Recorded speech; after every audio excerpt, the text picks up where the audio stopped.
Eu quero só dividir com você uma reflexão, por causa também do nosso horário, da palavra do Senhor, nesse momento especial de adoração ao nosso Deus. Que Ele continue sendo a sua prioridade. Amém? Que Ele continue sendo a sua prioridade. Eu não sei se você já provou alguma coisa, e não estou falando assim de comida. Já provou alguma coisa que não combina? Você experimentou uma coisa junto com outra coisa e falou assim: esse negócio não combina. Uma vez nós estávamos comendo uma macarronada com aquele frango ao molho. O pastor Oswaldo deu ali, no banco. Aquela macarronada com frango, aquele molho especial, bem brasileiro, né? A gente estava fazendo essa comida lá no México. E a gente foi servir uma casa, uns amigos nossos. E de repente a mulher convidada se levanta, vai na cozinha e traz um copo de 500 ml de leite. Enquanto ela dava garfada no macarrão com frango, ela bebia o copo de leite. E eu fiz essa cara que vocês fizeram aí. Eu fiz essa cara que vocês fizeram assim. Tem coisa que não combinam, tem sabores que não foram feitos para estar na mesma boca, pelo menos na mesma hora não. Talvez em outras circunstâncias, em outros momentos.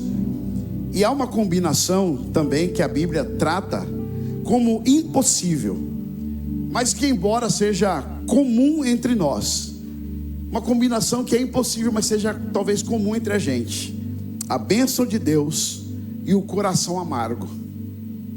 Combina. O favor de Deus, mas numa boca que sempre está reclamando. A graça derramada do Senhor todo dia, mas ausente de gratidão. Ausência de gratidão todo dia. E não vai dar tempo só de falar sobre gratidão. E não quero falar sobre gratidão só como algum motivo a mais para você ter no seu currículo diário. Não é sobre isso. E talvez muitos anos aqui com vocês, servindo nessa casa. Eu nasci aqui, irmão, nasci aqui. Cresci aqui, eu aceitei Jesus. Eu aceitava Jesus todo domingo, porque eu aprendi lá em casa que Jesus era a coisa mais especial que a gente podia ter na vida. E a gente aprendeu em casa desde cedo que Jesus era a coisa mais importante que a gente podia ter, que Ele era o nosso melhor amigo. Aí quando o pastor Oswaldo falou assim: quem quer aceitar Jesus? Eu falei: eu sou bobo, eu quero. Aí ele falou assim: não, menino, você já aceitou. Eu falei: mas eu quero de novo. E ele fazia o apelo e eu vinha para frente quase todo domingo. E no domingo que ele nos chamava para cantar, eu ia embora bravo para casa. E servindo aqui, talvez preparando essa última reflexão, não tem outra palavra a não ser essa: obrigado, misturado com gratidão, sabe? Gratidão bíblica não é educação. Gratidão bíblica é doutrina. Gratidão bíblica é doutrina, não é um detalhe na nossa vida cristã. Na verdade, a gratidão é um sinal de que você está indo bem na sua vida cristã. É que você está indo no caminho certo. E é isso que eu quero deixar para vocês em rápidas palavras nessa manhã. Porque gratidão não é um preço que a gente paga pela graça que recebemos. Não, é uma resposta. Gratidão é uma resposta daquilo que nós já recebemos em Cristo Jesus. Irmãos, fomos salvos, separados, libertos do pecado e da morte para sempre. Nós que estamos agora em Cristo. Porque a ingratidão, ela é mais antiga do que você imagina. A ingratidão é mais antiga do que a gente pensa. Romanos capítulo 1, verso 21. Olha o que Romanos vai dizer. E preste atenção na sequência que Paulo está descrevendo. Porquanto, tendo conhecimento de Deus, ou seja, não é que não sabiam de nada. Tendo conhecimento de Deus, não o glorificaram como Deus. Outra parte que é muito importante: nem lhe deram graças. Pega só essas duas linhas aí. tendo conhecimento, conheciam a Deus. O problema então não foi informação, tinham informação. O problema foi a resposta que tinha no coração com a informação que receberam. Tendo conhecimento de Deus, não o glorificaram como Deus e nem lhe deram graça. E a gente precisa prestar muita atenção, porque a ingratidão escurece a nossa vida, a ingratidão escurece a nossa alma, ela deixa a gente apática espiritualmente. O ingrato não é apenas alguém que esqueceu de dizer obrigado, é alguém cujo entendimento vai ficando opaco e cada vez mais distante de Deus. E por que é tão difícil agradecer? Porque agradecer exige de nós uma confissão de que nós estávamos precisando, confissão que muitas vezes o orgulho se recusa a fazer. Muitas vezes ser grato implica admitir que você esteve em necessidade, implica reconhecer que aquilo que você tem, que aquilo que você recebeu, tudo foi dádiva, tudo foi presente dos céus. E Paulo vai perguntar isso em 1 Coríntios 4:7. O que é que você tem que você não tenha recebido? O homem orgulhoso quase nunca é uma pessoa agradecida, porque ele nunca acredita ter recebido quanto ele merece. Olha o que a ingratidão faz, irmãos. E numa viagem, eu já disse isso em uma outra mensagem, numa viagem que a gente fez com a família, nós fomos surpreendidos com a passagem aérea que nós compramos de econômica. A gente sempre viaja de econômica, glória a Deus. Mas naquele dia nós recebemos um bilhete, estava escrito assim, first class, primeira classe. Nós recebemos aquilo e ficamos estupefatos, extasiados. Embarque prioritário, carregava nossa mala, fomos para a sala VIP. A gente embarcava primeiro e todo mundo passava pela gente. O povo vinha lá pro fundão. E aí entrou um cara depois da gente, que também estava na primeira classe. E ele entra resmungando, ele entra esbravejando, nada estava bom para ele. E ele entra empurrando a mala no compartimento, empurrando, dizendo que estava tudo atrasado, e dizer que ninguém respeita o horário dele. Irmãos, duas situações diferentes, no mesmo voo, no mesmo avião, o mesmo papel, mas dois corações diferentes.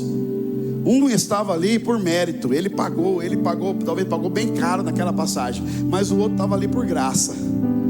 O outro estava ali por misericórdia, e o outro estava só desfrutando. E às vezes a gente esquece de fazer isso, irmãos, com Deus, com a casa de Deus, com as coisas de Deus. Tudo que temos é graça, irmãos. Nós já estamos na primeira classe. A Bíblia diz que nós já somos mais que vencedores em Cristo Jesus. Irmão, nós já estamos nessa viagem. E como está o nosso coração? Aquele homem estava ali por justiça, a gente estava ali somente por graça. Eu pergunto para você nessa manhã, com toda a franqueza, em que condição você está aqui hoje diante de Deus? Como alguém que está cobrando algo do Senhor? Ou como alguém que realmente veio para entregar algo? Porque disso se trata o culto, de entrega. O que eu vim para oferecer para o Senhor nessa manhã? Que darei ao Senhor por tantos benefícios que Ele me tem feito? Porque a gratidão, ela precisa ter nome. Pelo que você é grato hoje, meu irmão? Pelo que você é grato? Será que você pode fazer uma lista mental aí de bênçãos do Senhor na sua vida em 10 segundos? Lista aí algumas bênçãos do Senhor, 10 segundos, e comece a agradecer a Deus. Só algumas. Conta as bênçãos, conta quantas são recebidas da divina mão, uma a uma. Dize-as de uma vez, e hás de ver surpreso o quanto Deus já fez. Tem sido verdade isso na sua vida? A gratidão dá nome às coisas. Aquele personagem lá da Bíblia chamado José tinha todos os motivos para não ser uma pessoa grata por tudo que aconteceu na sua vida. Humilhado pelos irmãos, vendido como escravo, alguém que prometeu se lembrar dele depois lá na prisão, não cumpriu a promessa. Irmão, tinha tudo, mas transformou tudo aquilo em gratidão. Quando a Escritura deixa a gente olhar para o coração de José, no auge da sua prosperidade ali no Egito, o que a gente encontra naquele coração não é ressentimento. O que a gente encontra naquele coração, apesar de tudo, é gratidão. é gratidão a Deus. Ele vai falar assim, ó, não foi vocês que fizeram isso, foi o Senhor que fez. E aquilo que vocês intentaram mal contra mim, o Senhor transformou em bênção, em bem, para que não só eu desfrutasse disso, mas vocês também. Olha, um coração grato contagia a casa inteira. Contagia a casa inteira, contagia o ambiente inteiro. E aí, para celebrar e para marcar isso, José dá aqueles 2 nomes para os filhos dele: Manassés, Deus me fez esquecer.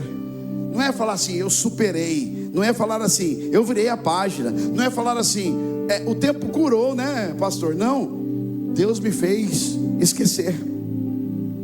Aquilo que jamais José talvez conseguisse fazer pelo próprio esforço, Deus fez nele e através dele. A cura da memória ferida não foi uma conquista do próprio José, foi a mão de Deus sobre ele.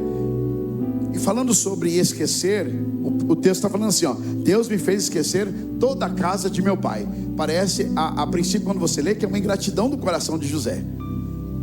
A gente poderia ver ou entender que José estava virando as costas para a própria família. Que gratidão talvez é uma amnésia, fingir que a dor não existiu, mas não é isso. José vai provar o contrário no próximo capítulo, em Gênesis 45, quando ele começa a contar. Ele chora quando ele vê os irmãos de volta. Aqueles mesmos irmãos que venderam ele, diz que não foram eles, que eles foram ali para o Egito agora com um propósito. Aí em Gênesis capítulo 50, ele declara uma frase que sustenta toda a doutrina da providência divina: o mal que eles intentaram, Deus o tornou em bem. E no último versículo do livro, já idoso agora, José faz um pedido: olha, quando Deus visitar vocês com a libertação, levem os meus ossos daqui. Levem os meus ossos daqui. José não esqueceu a casa do seu pai. Ele foi curado da dor de lembrar daqueles momentos de aflição, mas no fim ele ainda pede para voltar para casa. E existe uma diferença enorme aqui entre uma memória que sangra, mas uma memória que agora também agradece. O evangelho não apaga a história, mas dá um novo sentido para ela. E aí José marca novamente essa situação, colocando o nome do outro filho de Efraim. Deus me fez frutificar nessa terra de aflição. José não diz, Deus me fez frutificar depois da aflição. Ele não diz, Deus tirou a aflição de mim e depois eu frutifiquei. Não, ele diz, na terra da minha aflição, no momento da dor, no momento do dia mau, da noite escura da alma, o mesmo solo ali que produziu lágrimas, José passou por tudo aquilo e Deus não esperou o Egito acabar para abençoar José. Deus abençoou José dentro do Egito. E é assim que Ele está fazendo com a gente, até o dia de hoje. E essa é uma forma da gente olhar então para os momentos difíceis da nossa vida. E eu lembrando um pouco disso, irmão, eu cresci aqui, como disse agora há pouco, fui batizado aqui. Essa igreja me sarou, essa igreja me corrigiu, essa igreja me perdoou, essa igreja me restaurou a comunhão.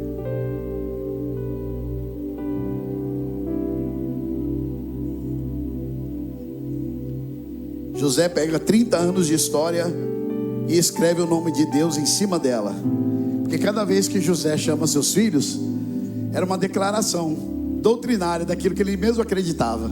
Deus me fez prosperar na terra de aflição. Deus me fez esquecer aquelas coisas que amarguravam a minha alma. Hoje não, hoje eu celebro, porque agora eu sei que tudo tinha um propósito na mão do Senhor.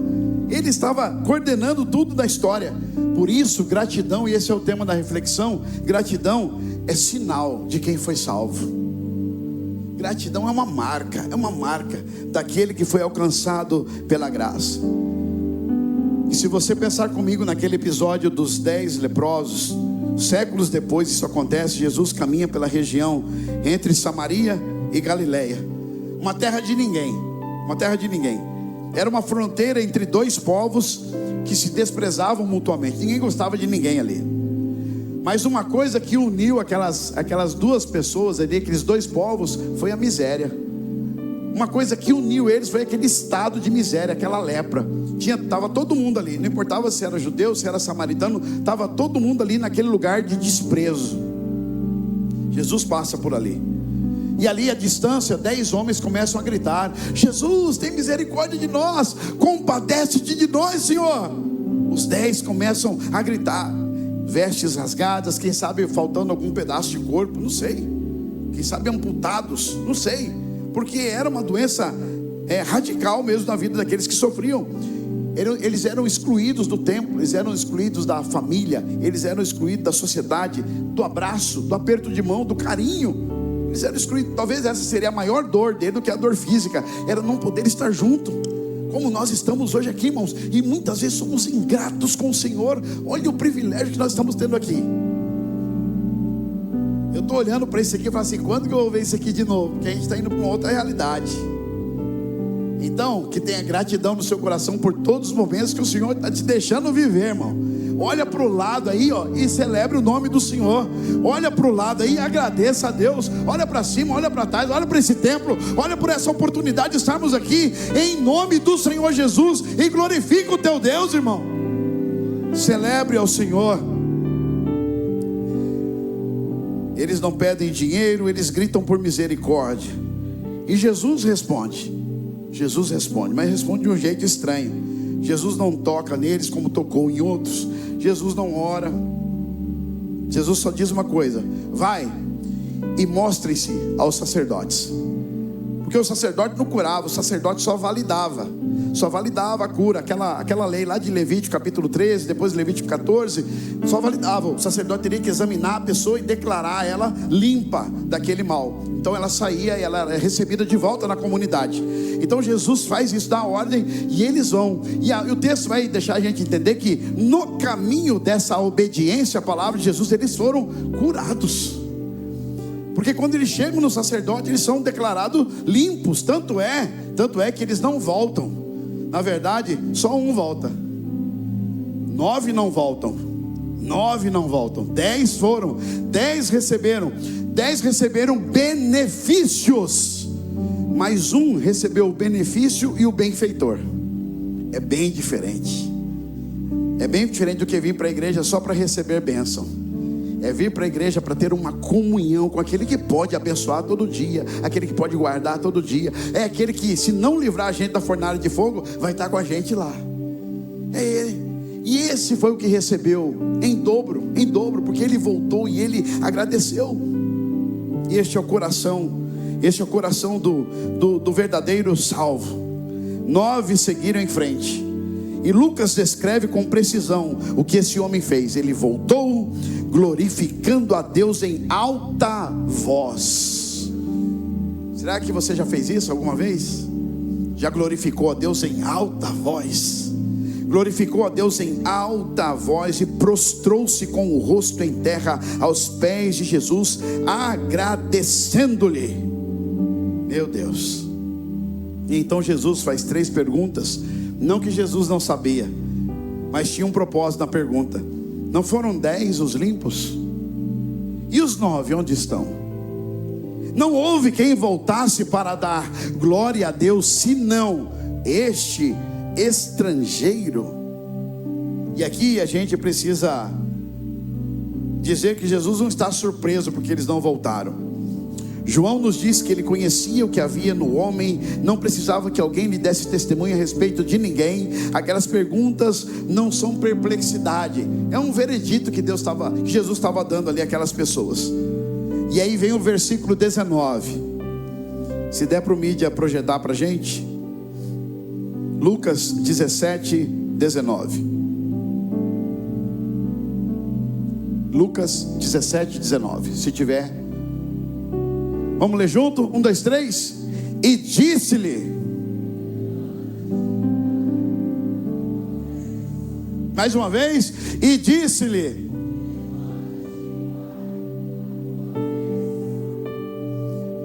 Os 9 receberam benefícios, seguiram sua vida.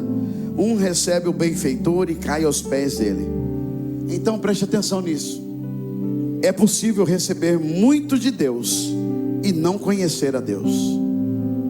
É possível ser curado e não ser salvo. Então que isso sonde o seu coração nessa manhã. Que as suas motivações ao vir para a casa do Senhor possam ser sondadas nessa manhã. Por que eu estou aqui? Por que estou cantando? Por que estou celebrando o nome do Senhor? Interessante que o que volta não é judeu, o que volta é um samaritano. Alguém que era excluído, era o de fora. Era aquele que, o que volta é aquele que não tinha templo, é aquele que não tinha linhagem, é aquele que não tinha currículo. Os 9 provavelmente tinham tudo isso, mas não voltaram. Irmão, você é uma pessoa agradecida a Deus por tudo que Ele tem feito. E eu quero encerrar. Pastor, e o que eu faço quando os dias são muito maus? Parece que eu não vou conseguir. 1 Coríntios capítulo 11, verso 23 e verso 24. Não é tão comum a gente ver no mesmo versículo, numa mesma frase, essas duas palavras. Que o Senhor Jesus, na noite que foi traído,